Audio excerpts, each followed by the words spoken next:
السلام علیکم ورحمۃ اللہ وبرکاتہ۔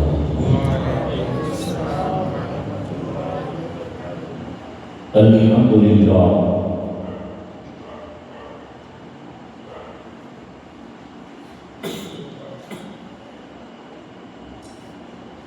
الحمدللہ نحمده ونستعینه ونستغفره ونؤمن به ونتوکل علیہ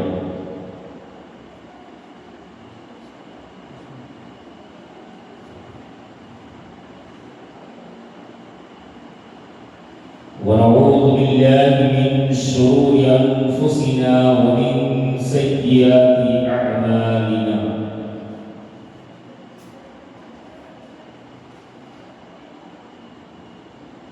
من يهده الله فلا مضل له ومن يضلله فلا هادي له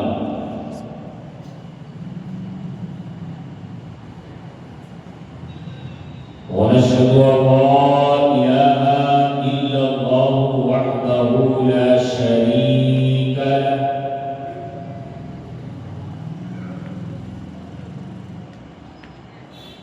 ونشهد أن سيدنا ونبينا ومولانا وملجأنا ومأوانا محمدا عبده ورسوله أما بعد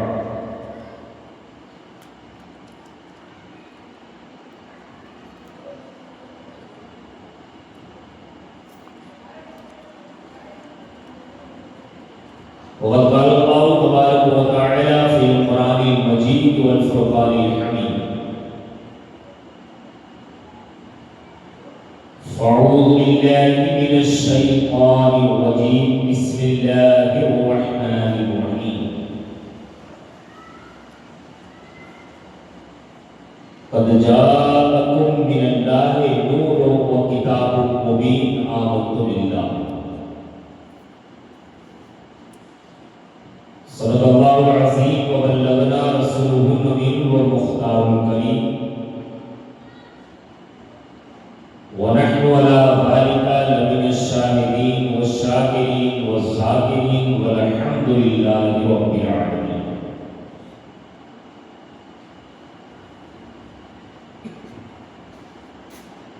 خطبہ مسنہ کے بعد اللہ کی مقدس کتاب قرآن پاک کی جس آیے نور کو تلاوت کرنے کا شرف حاصل ہوا،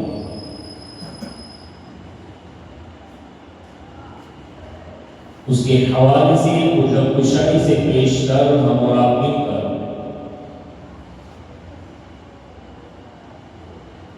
ہمارے اور تمہاری پیارے آقا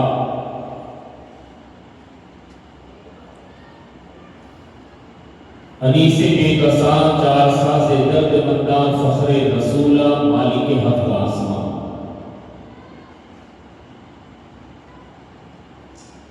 کونے کی انوکھی اور نرالی شان والے دائی حلیمہ کے راج دلارے جناب عبداللہ کے جگر پارے تشکی ملت کے خیور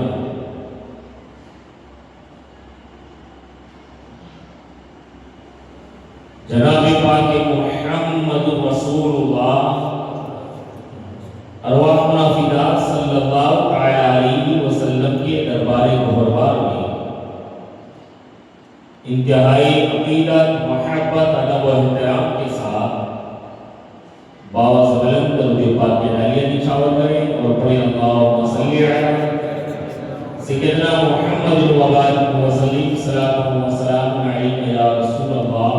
صلی اللہ علیہ وسلم۔ ایک مرتبہ اور باوز بلند درود پاک پیش کریں اللہم صلی علی سیدنا محمد وبارک وسلم صلاۃ و سلام علیک یا رسول اللہ صلی اللہ علیہ وسلم۔ ایک مرتبہ اور نبی اور آل نبی کی بارگاہ میں باوز بلند درود پاک پیش کریں اللہم صلی وسلم وبارک علی سیدنا محمد طب القلوب دوائها وعافیت الابدان وشفائها ونور الابصار وضیائها وعلی آلہ واصحابہ دائما ابدا صلی اللہ علیہ وسلم۔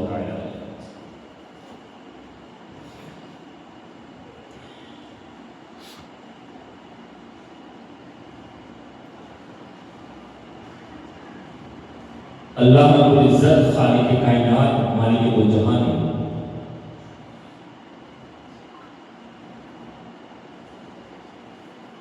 ارشاد فرمایا قد جاءکم من اللہ نور و کتاب مبین.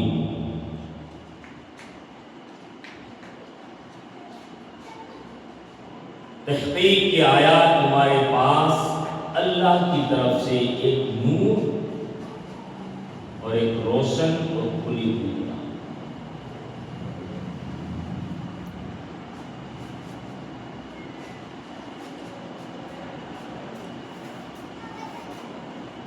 اور ایسا نور بن کے آیا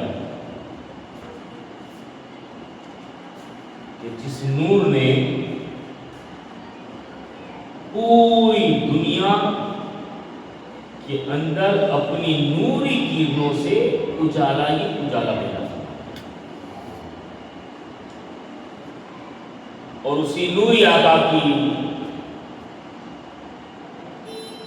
سیرت طیبہ کے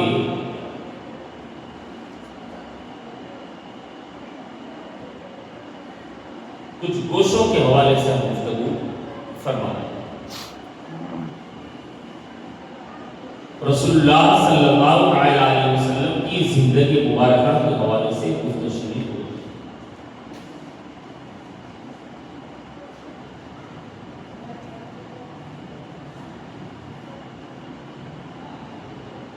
اور آج کی مجلس سے چھٹی مجلس ہے اور کل کی محفل میں میرے رسول اللہ صلی اللہ علیہ وسلم کی حیات طیبہ کے اس گوشے کو چھوڑا تھا کہ جب دادا کے وصال کے بعد رسول اللہ چچا ابو طالب کی کفالت کی اور اسی کے سن میں چھوٹی عمر کے اندر بصرہ کا سفر.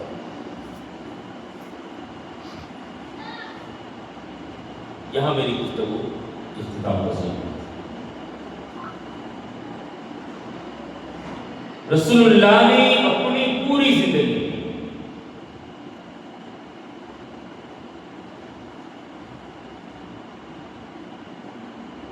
باہر کا سفر،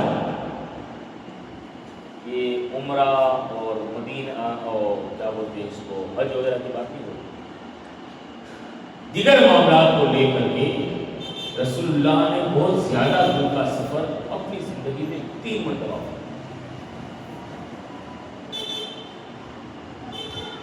2 مرتبہ ملک شام کی کرسی اور 1 مرتبہ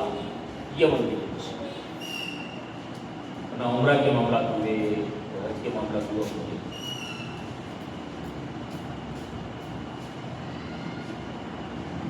اور ابو طالب نے جب اپنی کفالت میں لیا نا،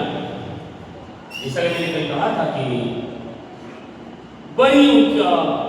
خیال کیا اپنی اولادوں سے زیادہ رسول اللہ کا خیال.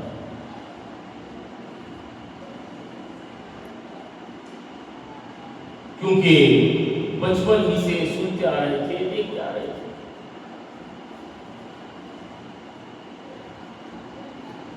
لیکن سب سے زیادہ جناب ابو طالب رسول اللہ صلی اللہ علیہ وسلم کے حوالے سے مطلب کہ کیا بولتے ہیں کہ محبت بہت زیادہ قریب اس وقت آنے لگی جب سارے مکہ کے لوگوں نے سردار ہونے کی وجہ سے ابو طالب کے اوپر بہت زیادہ پریشر کیا. اس لیے وہی اس معاملے میں یہ کہ بارش نہ ہونا طالب کی وجہ سے. ایک وہ دور تھا کہ عبد المطلب کے دور میں ہوا تھا، لیکن ابو طالب کے دور میں بھی ایسا معاملہ پیش آیا. وقت پہ بارش نہیں، بارش نہ ہونے کی دنیا میں لوگ پریشان حال ہیں. چوپایوں کا بھی حال ہے، انسانوں کا، مردوں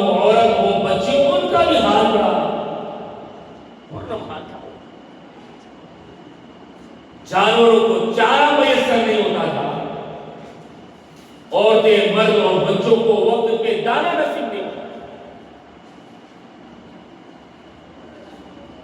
اور بہت زیادہ کشمکش والا معاملہ ہو گیا تو سرداران عرب نے ایک میٹنگ کی اور میٹنگ کا میں یہ قرار پایا کہ کعبہ کے متولی کے پاس جانا چاہیے تو وہ سردار بھی ہے اور ان کے سامنے ان کے پاس یہ مطلب معاملات رکھنے چاہیے کہ ہم نے تو اپنے طریقے سے طواف بھی کر لیا دعائیں بھی کر لی جو کچھ بھی اپنے طریقے سے جو کچھ بھی معاملہ جس طریقے سے کیا چونکہ آپ کعبہ کے متولی ہو اللہ کے گھر کی رکھوالی کرنے والے تو ہم سے زیادہ آپ کی زبان میں اثر رہے یا اثر ہوگا تو آپ ان سب کے اوپر ترس کھائیے رہ دیجیے اس لیے کہ جانوروں کو وقت پہ چارہ نصیب گھاس نہیں ملتا ہے انسانوں میں وہ جوان ہو بوڑھے ہو عورتیں ہو مرد ہو بچے ہو ایک ایک دانے کے لیے سسک رہے ترس رہے تڑپ رہے اور آپ متولی کعبہ ہیں اور پوری قوم کا سردار ہے آپ لوگوں کے حالوں پہ ترس کھائیے اور رب کی بارگاہ میں دعا کے لیے آتے ہیں ابو طالب نے کہا کہ چلیے میں چلتا ہوں ابو طالب چلے اپنے سب لوگوں سے لیکن انہوں نے بھی وہی بابا عبد المطلب کا جو رویہ تھا نا اسی کو اپنایا وہ چلے سردار ہونے کی وجہ سے بڑے ٹھاڑ کے بعد ساتھ بھی چلے بلکہ چلے تو صحیح قوم کے ساتھ چلے لیکن تنہا نہیں چلے رسول اللہ کی انگلی پکڑ کے چلے رسول اللہ کو ساتھ لے گئے حرم کے اندر جا کر کے عین کعبہ کی دیوار سے رسول اللہ کی پیٹھ لگا کر کے سرکار کو بٹھا دیا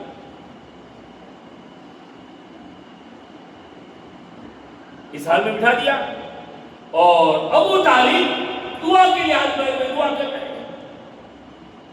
اور یہ نظارہ رسول اللہ دیکھ رہے ہیں کیونکہ ساری چیزیں ہیں اللہ نے قریب قریب مصطفیٰ کے آئے آقا کے اندر سب ڈالی کی تو اندر رحم دلی بھی تھی تو شاید آپ کو ترس آ گیا لوگوں کے حالت پہ دل میں رحم آ گیا سب اپنے اپنے طریقے سے پکڑ میں دعا تھے لیکن رسول اللہ صلی اللہ علیہ وسلم نے اسی وقت بیٹھے بیٹھے آسمان کی طرف انگلی کا اشارہ کیا اور یہ مصطفیٰ کی وہ انگلی ہے جس انگلی نے ڈوبے ہوئے سورج کو بھی واپس پلٹ دیا مصطفیٰ کی یہی وہ انگلی ہے جس انگلی نے چاند کے سینے کو چاک کر کے رکھ دیا وہی انگلی جب اٹھی ہے بچپن کے حال میں عالم کے اندر تو جیسے انگلی آپ نے اٹھائی انگلی کا اٹھنا کیا تھا چاروں طرف سے سورج غائب ہو گیا بادل منڈانے لگے چاروں طرف سے بدلیاں آنے لگی اور ابھی دعا ہو ہی رہی تھی یا دعا ختم ہوئی تھی کہ اللہ نے بارش کو نازل فرما دیا اور لیکن لکھتے ہیں کہ اتنی بارش ہوئی کہ کسی جگہ کا کوئی نالا اور ندی باقی نہیں رہ گئی تھی سارے نالے اور ساری ندی پانی سے بھرتی ہوئی نظر آ رہی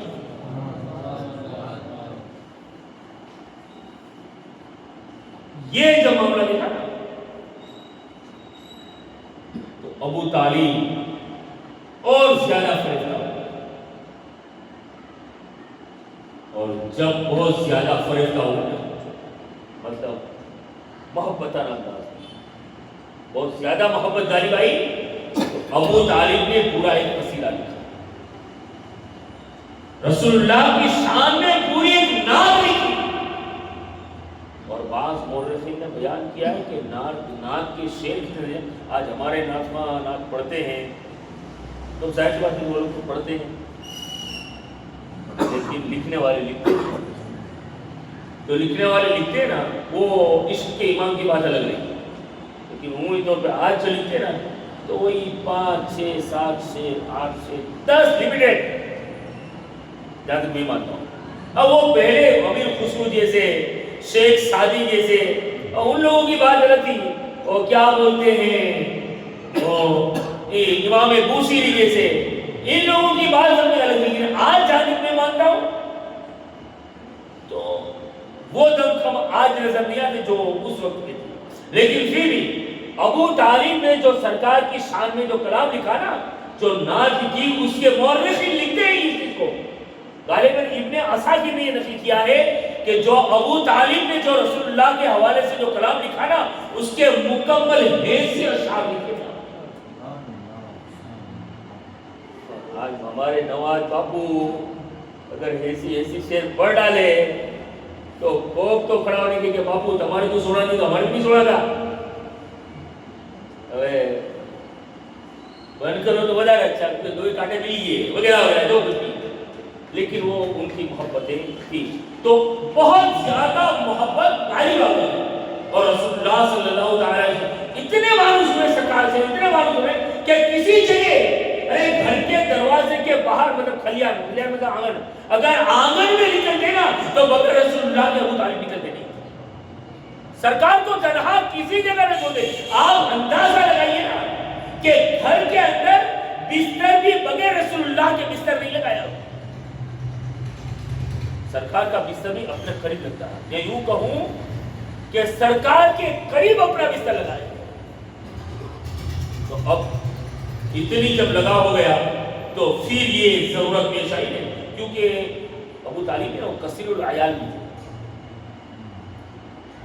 کثیر العیال بھی تھے، یعنی اپنی مطلب بھاشا میں کہیں کہ بہت زیادہ بچوں والے تھے، بہت زیادہ بچوں والے تھے، تو کثیر العیال بھی تھے، تو مطلب کہ کاروبار کا بھی خیال، تو وہ بابا کا عبد المطلب کا غم ہلکا ہوا، رسول اللہ صلی اللہ علیہ وسلم کو اپنے ماحول میں ڈالا سنبھالا۔ حال یہ ہوا کہ رسول اللہ کی 12 سالہ عمر بھی کل میں نے کہا تھا، اور سرکار صلی اللہ علیہ وسلم کی زندگی کا پہلا سفر شروع ہوا، کہاں کے لیے؟ ملک شام۔ ابو طالب تجارت کی گھر سے جا رہے تھے نا، تو ابو طالب نے وہ تجارت کے لیے جا رہے، بزنس کے لیے جا رہے، تو بھی تنہا جانا گوارا نہ کیا، یا رسول اللہ کو تنہا چھوڑنا گوارا نہ کیا،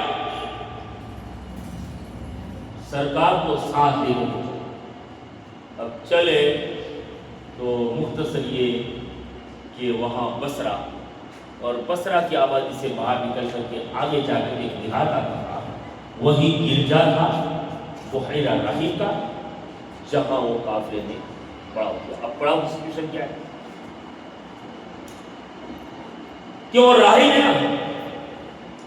ہر آنے والے قافلے کو نظر رکھتا تھا، ہر آنے والے اور پتہ چل جاتا کہ یہ کوئی مکہ کی طرف جانب سے اگر آیا ہے تو وہ جاتا اور قافلے کی طرف پوچھا، اور قافلے کے ایک ایک فرد ایک ایک نمبر کو دیکھتا، کیونکہ وہ کیا دیکھتا تھا؟ وہ چہرے نہیں دیکھتا تھا، تورات زبور انجیل میں جو نبی آخر الزمان کی نشانیاں دیکھی تھی نا، وہ نشانیاں تلاش کر رہا تھا، وہ ڈھونڈ رہا۔ اب ابو طالب کا قافلہ جب جانے لگا اور اسی کے وہ حد کے اندر اور احاطے کے اندر داخل ہوا تو اس کی نظر پڑی، ایک نئی چیز اس کی نظروں کے سامنے آئی۔ کیا تھی وہ نئی چیز؟ کہ جتنے قافلے ہیں وہ تو اپنے طریقے سے چلے آتے تھے، لیکن یہ قافلہ آتا ہے تو نئی چیز نظر آتی۔ وہ نئی چیز کیا تھی کہ اس قافلے کے اندر حال یہ حساب دے گا کہ اس قافلے کے اوپر بادل اپنا سایہ کرتا ہوا نظر آ رہا۔ دیکھا اسے، گرجا میں سے دیکھ لیا اس نے، کسی بلندی پہ یوں اپنے گئے کہ رویس وغیرہ میں نکل کے یہاں اگاسی پہ چڑھ کے چھت پہ چڑھ کے جو دیکھا اسے، اور جب قافلہ وہاں آیا قافلے کے بیچ میں گیا، قافلے نے ایک جگہ پہ پڑا کے اتر کے نیچے وہ روایت آخر میں لگا۔ اب وہ دیکھ تو لیا اس نے کہ یہ، اب اس نے سوچ لیا کہ کچھ نشانی تو نظر آ رہی ہے، تو سارے جو کافروں کو دیکھتا تھا نا ملنے کے لیے جاتا تھا وہ، تو سارے کافروں سے ملتا ہو لیکن ملاقات کر کے چلا جاتا ہو، لیکن اس کافرے نے کوئی نئی چیز دیکھی تو اس نے ملاقات تو کی لیکن سب کو جمع کیا. لیکن ایک چیز دیکھی تھی، کیا دیکھی تھی اس نے؟ وہ بادل کا سایہ.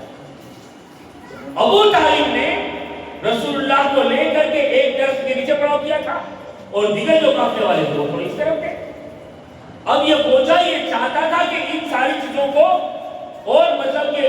کیا بولتے ہیں اس میں ویریفیکیشن کر دیا جائے، اس کو اور دوبارہ مطلب ریپیٹ کر لی جائے اور برابر طور سے دیکھ لیا جائے. قافلے والوں نے پہنچا اور قافلے والوں سے اس نے کہا کہ میں تمہیں دعوت دیتا ہوں، مدعو کیا. اور جو ایک جگہ کے اوپر درخت کے پاس جا کے وہ بھی کھڑا رہا، تو اس نے قافلے والوں سے کہا کہ تمہارے سب ساتھی کو بلاؤ. تو بلائے گئے. تو جب بلائے گئے نا،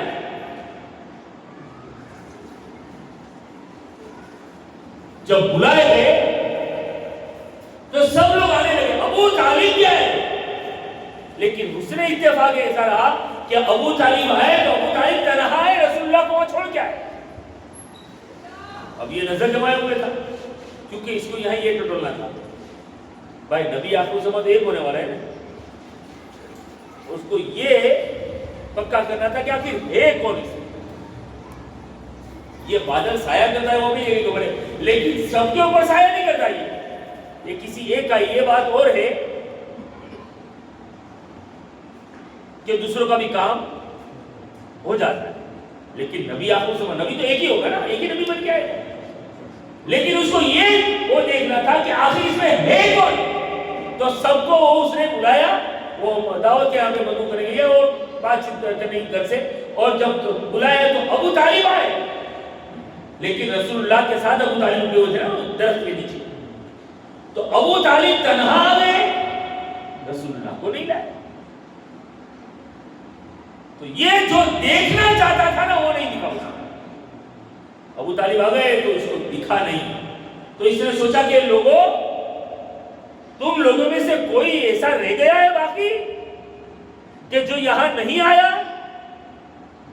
تو کہا ہاں وہ ایک بچہ ہے. کہا کرم کرو ایک کو بلا لو. جب سرکار کو بلایا گیا اور سرکار چلے نا، تو سرکار اگر اونچائی پہ چڑھتے تھے تو بادل کو اونچا ہوتا ہوا چلا جاتا. اگر سرکار کسی درخت کے نیچے سے گزرتے تو وہ بادل اس درخت کے اوپر ہو جاتا. اور میں نے جو روایت پڑھی وہ یہ کہ وہی اس راہب نے دیکھا کہ سرکار جب ایک مطلب کہ چوٹی کے مانی اور اونچائی کے مانی جو جگہ تھی وہاں سرکار چڑھنے لگے تو پتھریلی زمین تھی یا پتھریلی جگہ تھی. تو جب سرکار پتھروں کے بیچ میں سے گزرنے لگے تو راہب نے اپنے کانوں سے سنا کہ پتھروں سے آواز آ رہی تھی، الصلاۃ والسلام علیک یا رسول اللہ، الصلاۃ والسلام علیک یا حبیب اللہ. گویا بچپن میں وہ پتھر بھی مصطفیٰ پہ درود و سلام پڑھ رہے تھے. تو کہنا پڑے گا کہ جو نبی پہ درود و سلام پڑھتے ہیں وہ تو نبی کے وفادار ہے ہی، لیکن جو نبی پہ درود و سلام نہ پڑھے وہ پتھر سے بھی گئے. بے زبان بے جان پتھر جب درود و سلام پڑھتے ہیں تو نبی پہ درود و سلام پڑھنے میں ان دو پیر والوں کے اور زبان والوں کو نبی پہ درود پڑھنے میں کیا صاف سن جاتا ہے. اور راہب نے سنا، یہ دیکھا بادل کا سایہ بھی. اور سرکار جیسے جیسے آگے چلتے ہیں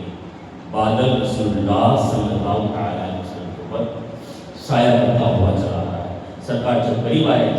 مشاہدہ کرنا تھا، اس کو دیکھنا تھا. جیسے ہی سرکار قریب آئے سرکار کے چہرے مبارکہ کے اوپر نظر گھمائی، ظاہری وجود پہ وہ اس نے نظر ڈالی. جو اثرات جو علامتیں اس نے پڑھی تھی کچھ تو اس کو دیکھی، لیکن سب سے اہم جو چیز تھی نا اس کو تلاش کر رہا تھا، وہ مہر نبوت کہاں ہے، وہ مہر کہاں ہے جو نبی آخر الزمان ہونے کا سکہ ہے. تو کبوتری کے انڈے کے معنی اس مہر نبوت کو تلاش کرنا. اور پھر اس نے ملوکیہ دعوت کے لیے تو اپنے قیام کا یعنی اپنی اس کی جو رہنے کی جگہ تھی وہاں چلنے کے لیے کہا، لیکن لوگوں کو چلنے کے لیے کہا اور وہ پیچھے ہو گئے اور پیچھے پیچھے مصطفیٰ کریم آقا کے چلنے لگا. کیا پتا اس کی قسمت کا ستارہ انگڑائی دے چکا تھا، اس کا مقدر جھاگ چکا تھا، وہ پیچھے پیچھے چل رہا ہے. مصطفیٰ کریم آقا آگے ہے، وہ چلتا ہے. جس چیز کو تلاش کر رہا تھا اسی چیز کے اوپر نظر پڑی، تھوڑا تیزی کے ساتھ آگے بڑھا. اور وہ لکھتے ہیں اور یہ روایت ہے کہ اس نے جب جس وقت مہر نبوت کو دیکھا وہ تھوڑا اسپیڈ سے آگے بڑھا اور آگے بڑھ کر کے فوراً رسول اللہ کے مہر نبوت کو اس نے بوسہ لیا. اب جب بوسہ لے لیا تو باقی رہے گا باقی کیا باقی رہے گا؟ کچھ نہیں رہے گا. ہم جو بات کر رہے ہیں نا اس طرح کی بات کر رہے ہیں. یہاں تو سب کچھ باقی رہ جائے گا، اس لیے انسان کا پیٹ بھرتا چکا ہے، پیٹ بھرتا ہی نہیں ہے اور انسان کے اندر حرص، طمع، لالچ اتنی پیدا ہو گئی ہے کہ بھرتا ہی نہیں. اور اپنی شدھ بھاشا میں کہوں تو یوں کہ وہ حرص، طمع، لالچ رکھنے والوں کی کہ پیٹ وہ دنیا میں نہیں بھریں گے، ان کا پیٹ وہ قبر میں مٹی سے ہی ہے. چونکہ یہ چیزیں اچھی نہیں ہیں. رسول اللہ نے کہا کہ لالچ نہ رکھا کرو، حرص نہ رکھا کرو، طمع نہ رکھا کرو، اس کی کہ لالچ انسان کی نیکیوں کو ایسے کھا جاتی ہے جیسے آگ لکڑیوں کو کھا جاتی ہے. لیکن بات بھی عرض کر رہا تھا کہ کیا واقع ہے ظاہر کو. اور یہ کب کی باتیں جانتے ہیں نا؟ رسول اللہ کی ابھی 12 سال کی عمر ہے تب پہلا سے. اب اس نے وہ مہر نبوت کو بوسہ لے لیا. اب اس نے بوسہ لیا. اب بوسے کی شکل تو دوئی ہوگی، یا تو اپنے ہونٹوں سے بوسہ لیا ہوگا یا تو پھر وہاں ہاتھ لگا ہاتھ کا بوسہ. بہرحال جسم کا کوئی حصہ ٹچ تو ہو گیا. اور مصطفیٰ کے وجود سے اگر مس ہو جائے کسی کا وجود تو کیا اللہ اس کو جہنم کی آگ میں جلا سکتا ہے؟ فضائل درود پاک میں آپ نے یہ روایت سنی ہوگی شاید اور کہ وہ صحابی مچھلی پکڑنے کے لیے گئے.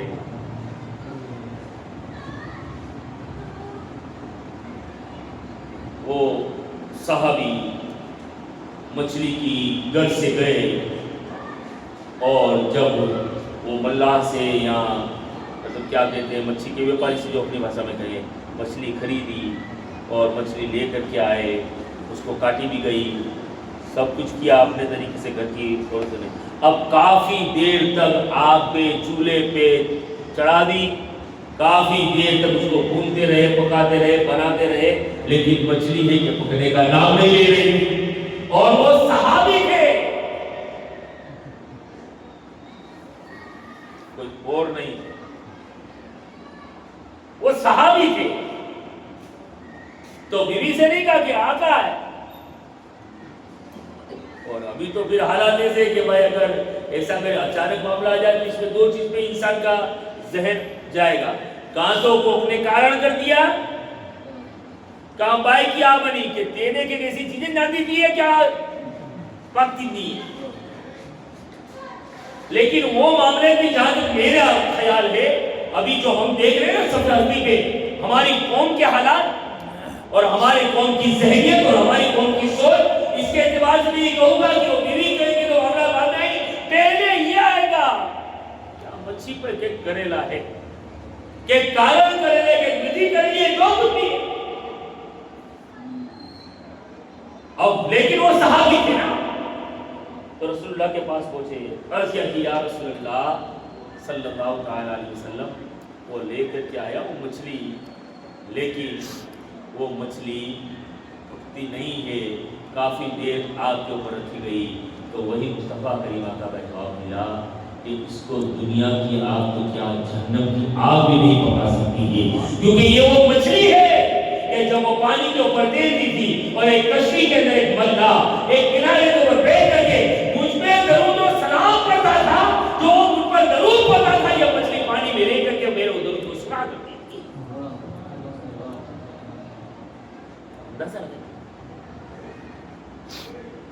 تو میرے بات بھی یہاں چھوڑا، کہاں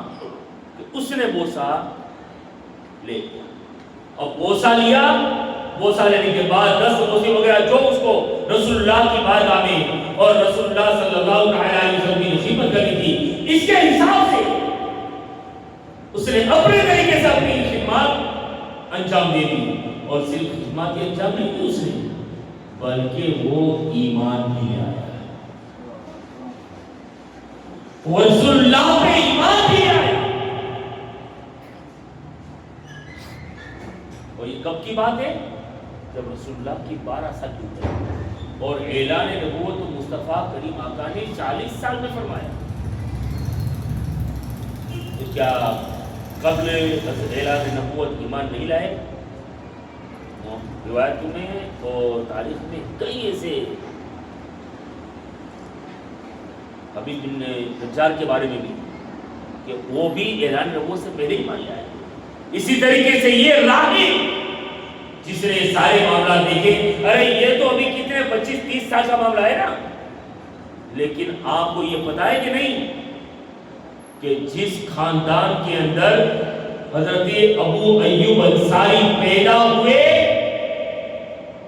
اس خاندان کے علماء جس بادشاہ طبع اول حمیری کے ساتھ آئے تھے، وہ بادشاہ تو رسول اللہ پہ 2000 سال پہلے ہی مان گیا ہے، 2000 سال پہلے ہی مان گیا ہے۔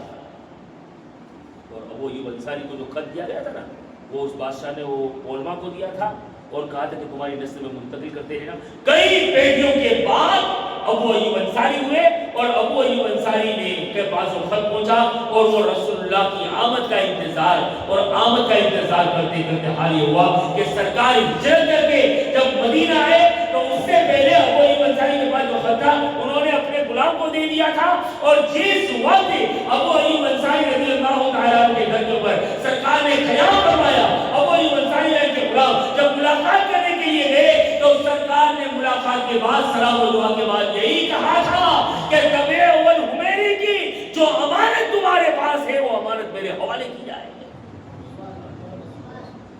یہ کب 2000 سال پہلے خط لکھا تھا، تو ماننا پڑے گا نا، ماننا پڑے گا نا کہ مصطفیٰ اس وقت بھی ملاحظہ فرما رہے تھے، دیکھ رہے تھے۔ تو جب سرکار ظاہری طور پہ دنیا میں نہیں تشریف لائے تھے تب بھی دیکھ رہے تھے، تو آج تو میرے آقا دنیا میں اس زمین کے اندر، زمین کے کلیجے میں آرام کر رہے ہیں، کیا میرے آقا وہاں رہ کر کے نہیں دیکھتے ہوں گے؟ بلا شبہ دیکھتے ہیں۔ کیوں کہ میرے آقا کس لیے دیکھتے؟ وہ نہیں دیکھ سکتا ہے جو مردہ ہوتا ہے۔ میرا آقا تو کل بھی زندہ تھا، آج بھی زندہ ہے، قیامت تک زندہ رہنے والا ہے۔ اس لیے تو میرے امام نے کہا کہ تو زندہ ہے اللہ، تو زندہ ہے اللہ، میرے جشن عالم سے چھپ جانے والے، اور اسی میں بس نہیں بلکہ میرے آقا حدیث پاک میں فرماتے ہیں حیاتی خیر لکم مماتی خیر لکم تورثوا علی اعمالکم علی السماء والمساء۔ اے میرے جانثارو، اے میرے صحابیوں، میری زندگی اور میری موت دونوں تمہارے لیے خیر ہے، تمہارے لیے بھلائی ہے، اس لیے کہ میں دنیا تمہاری نگاہوں سے پردہ کر جاؤں گا، پھر بھی صبح و شام تمہارے اعمال مجھے میری قبر میں پیش کیے جائیں گے۔ یہ سرکار کی حدیث ہے۔ اس سے ذرا روک کر کے ہمارے جتنے بھائی حاضر ہیں ان سے بھی کہوں گا کہ آزادی کی زندگی گزار رہے ہیں نا،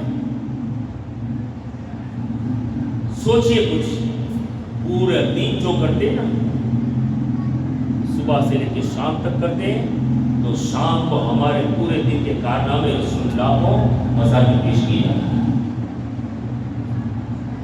اور پوری رات میں جو کرتے ہیں رات سے لے کے صبح تک، اور صبح میں پوری رات کے کارنامے رسول اللہ کے کارنامے پیش کیا ہے۔ ہم نبی کے نام کے نعرے تو لگاتے ہیں،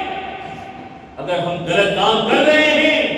اور یہ غلط کارنامے اور یہ کالے کارنامے اگر نبی کی بارگاہ میں پیش کیے جاتے ہوں گے اور نبی دیکھتے ہوں گے تو کتنے غمگین ہوتے ہوں گے، کیا گزرتی ہوگی نبی کو۔ رسول اللہ صلی اللہ علیہ وسلم وہ بچپن میں 12 سال کی عمر میں بھی وہ راہب رسول اللہ صلی اللہ علیہ وسلم قبل از اعلان نبوت وہ ایمان لے آیا، اور پھر جب یہ سارے معاملات تو اب جس وقت وہاں تھے نا تو ایک روایت میں نے یہ پڑھی کہ وہیں اسی جگہ پہ بصرہ کے قریب جو وہ گرجا تھا وہاں روم سے 7 لوگ نصارا یہودی و نصارا 7 لوگ آئے، اس لیے رسول اللہ کا کام، اور وہ راہب بیچ میں آیا اور راہب نے لوگوں سے کہا کہ تم کیا جانتے ہو؟ تم سے زیادہ میں جانتا ہوں۔ راہب تھا نا، آسمانی کتابوں کا جاننے والا تھا نا،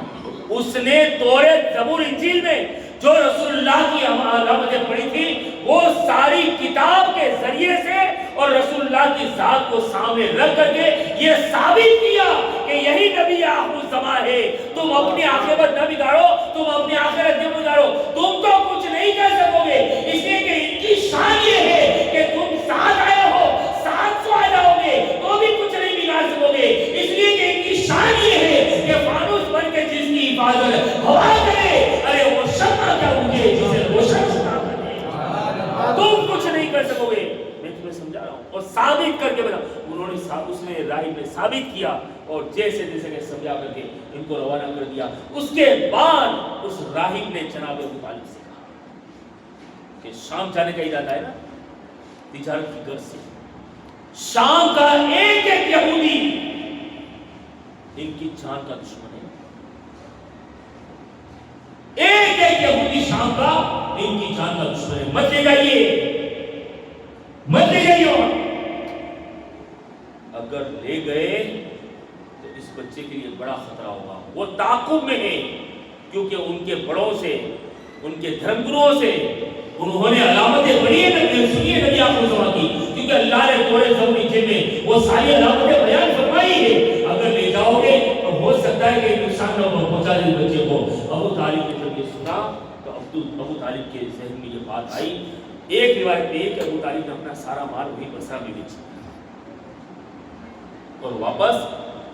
مکہ آ گئے، اور ایک روایت میں یہ ہے کہ ابو طالب نے کچھ لوگوں کو محسوس کیا اور ان کی نگرانی میں رسول اللہ کو مکہ واپس بھیج دیا، لیکن ابو طالب تجارت کی غرض سے شام گئے۔ بہرحال دونوں روایت کو میرے نظر سے ملی، لیکن زیادہ تر میری کتابوں کا مطالعہ کیا تو بصرہ سے روانگی کے حوالے سے زیادہ میری نظروں کے سامنے گزرا، لیکن 2-4 کتابوں میں یہ روایت بھی بتا دی جاتی ہے کہ ابو طالب وہاں سے، اور یہاں وہ اگرچہ وہ سند ضعیف ہے، روایت ضعیف ہے، لیکن یہ بھی گزرا ہے کہ اس وقت رسول اللہ صلی اللہ علیہ وسلم نے ہوش و حواس سنبھال لیے تھے، اور چونکہ ان کے ہم عمر تھے، 1.5 سال 2 سال کا فرق تھا، تو کسی راوی نے یہ بھی کہا ہے کہ رسول اللہ صلی اللہ علیہ وسلم واپس جب بھیجا گیا چند لوگوں کو اس ساتھ، تو ان چند لوگوں میں ابو بکر صدیق بھی شامل تھے، بہرحال جو بھی تھا، لیکن رسول اللہ صلی اللہ علیہ وسلم کو واپس مکہ بھیج دیا گیا، اور رسول اللہ صلی اللہ علیہ وسلم مکہ تشریف لائے۔ ابو طالب بھی آئے، اگر ساتھ میں آئے تو ابو طالب بھی تشریف لائے، اور ابو طالب نے رسول اللہ صلی اللہ علیہ وسلم کے حوالے سے وہاں سب کچھ سن لیا تھا، اور یہی ساری چیزیں سن کر کے اب سرکار چونکہ بڑی دیگر لوگوں کے مقابل بڑی تیزی کے ساتھ بڑے ہوتے آتے تھے، اب لوگ ان کی عزت کی نگاہ سے، ان کو وقار کی نگاہ سے، ان کو اچھی نگاہ سے لوگ دیکھنے لگے۔ تو پھر حال یہ ہوا کہ وقت جانے کے بعد سرکار نے مکہ کے اس اختلاف میں اپنے قدم ڈالے جو سالوں سے چلے آ رہے تھے، حلف الفضول والا جو معاملہ تھا اس کے اندر، اور وہ لمبی چوڑی سارا سال کے اختلافات، سارا سال کے جھگڑے، سارا سال کی لڑائی، یہ سارے معاملات ہوئے، کسی اور نے اس کا سولوشن نہیں نکالا۔ نسلوں میں یہ چیز نسلوں میں جاتی، لیکن اس کا خاتمہ کرنے والا اگر کوئی تھا تو وہ آمینہ کا لال تھا، وہ آمینہ کے لال نہیں تھا۔ وہ کیسے کردار نبھایا. اور یہ جو بھی سرکار فرما رہے تھے وہ اب کر رہے تھے نا, وہ اپنی زندگی کو ایک صاف ستھری زندگی مکہ والوں کے سامنے پیش کرنا چاہتے تھے, تاکہ جب صاف ستھری زندگی لوگ دیکھ لیں کہ ان کا کردار یہ ہے, ان کے اخلاق یہ ہے, ان کے رفتار یہ ہے, ان کا گفتار یہ ہے, یہ ساری چیزیں دیکھ لیں, اور پھر جب نبی اعلان نبوت کرے تو پھر کسی کو انگلی اٹھانے کا موقع نہ ملے. اس لیے یہ سارے کردار سرکار ادا فرما رہے تھے. اب وہ اختلاف والے میدان کے اندر سرکار کودے اور وہ اختلافات کیسے ختم کیے, اور سالوں کی کئی برسوں کی لڑائی, خاندان کے خاندان کٹو اس کے اندر گھما گئے, کے اندر ختم ہو گئے, نسلیں چلی گئی, لیکن سرکار نے اس کا بڑے اچھے انداز میں اس کا سمادھان نکالا. وہ سمادھان کیسے نکلا اس لیے کل ہوگی.